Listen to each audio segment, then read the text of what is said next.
মৌলানা দেলোয়ার হোসেন সাঈদীর জন্য দুনিয়ায় কি কোনো দেশ ছিল না? মতিউর রহমান নিজামী রাহিমাহুল্লাহর জন্য কোনো দেশ ছিল না?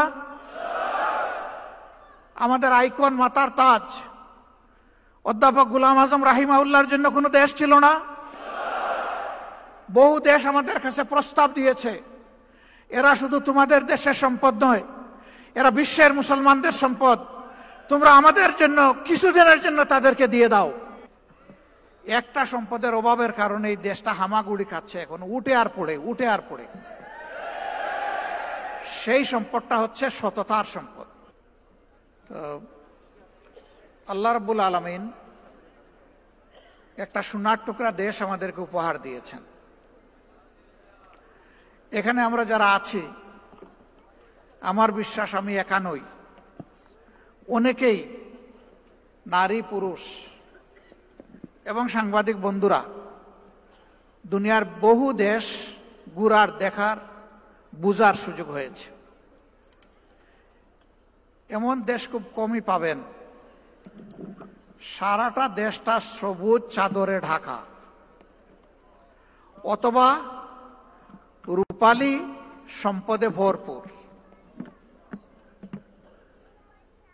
এখানে গাছ ফলাতে, গাছের পিছনে খুব বেশি বিনিয়োগ করতে হয় না।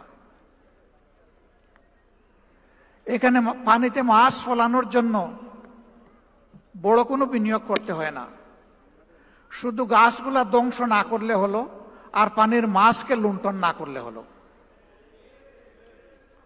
আল্লাহ তাআলা মাটির উপরে, পানির ভিতরে, পানির নিচে, সমুদ্রের গভীরে এবং সমুদ্রের তলায় সব জায়গায় সম্পদ দিয়েছেন, সম্পদের কোনো কমতি নাই। একটা সম্পদের অভাবের কারণে এই দেশটা হামাগুড়ি খাচ্ছে, এখন উঠে আর পড়ে। সেই সম্পদটা হচ্ছে সততার সম্পদ।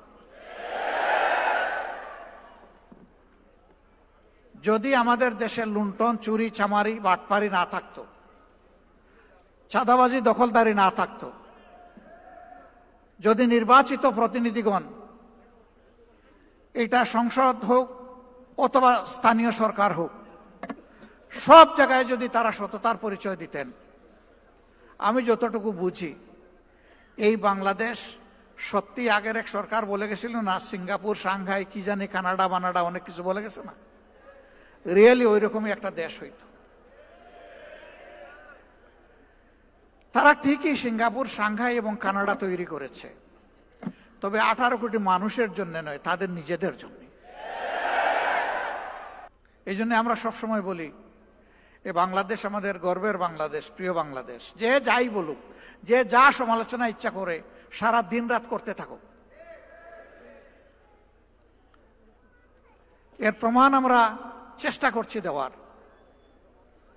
প্রথমত এই দেশের মানুষকে আমরা ভালোবাসি, এ দেশের মাটিকে আমরা ভালোবাসি।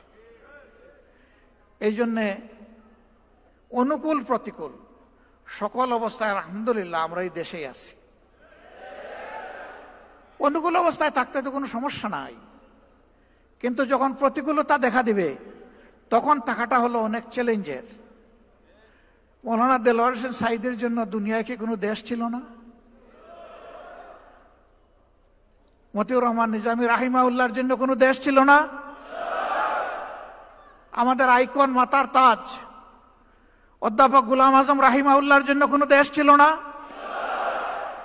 বহু দেশ আমাদের কাছে প্রস্তাব দিয়েছে, এরা শুধু তোমাদের দেশের সম্পদ নয়, এরা বিশ্বের মুসলমানদের সম্পদ, তোমরা আমাদের জন্য কিছুদিনের জন্য তাদেরকে দিয়ে দাও। আমরা তাদেরকে জবাব দিয়েছি, আপনাদের আন্তরিকতায় আমরা মুগ্ধ, ভালোবাসায় মুগ্ধ। আপনারা দোয়া করতে থাকেন, যতদিন আল্লাহ হায়াত দিয়েছেন তারা যেন মর্যাদার সাথে এই দেশে থাকতে পারেন। কিছু নপুংসক বলে, মর্যাদা আল্লাহ যারে দে তার কি জেলে যাওয়া লাগে? আরে তোমরা তো আগে বলেছিলে, এখন তোমাদের ব্যাপারে আমরা কি বলবো একটু বলো তো। আমরা ওইটা বলতে চাই না। এরা বিবেকহীন, বুবাব, বেওকুফ। আল্লাহর নবীরা জেল কেটেছেন, তো নবীর উম্মতদের সেই সুন্নত পালন করতে হবে না? আমাদের নবী কিন্তু একজন না, আমরা এক নবীর উম্মত, কিন্তু আল্লাহ সমস্ত নবীরা আমাদের নবী।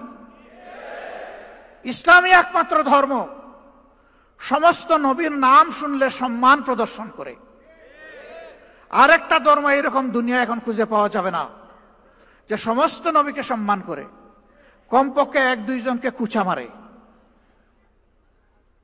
This is Islam, Islam and only Islam. এটাই একমাত্র অসাম্প্রদায়িক ধর্ম। না রে ভাই, দেশের ভিতর থেকে আমরা দাওয়াত পেয়ে যাইনি, আবার দেশের বাইরে থাকা লোকটাকে কেউ আটকায় রাখতে পারেনি।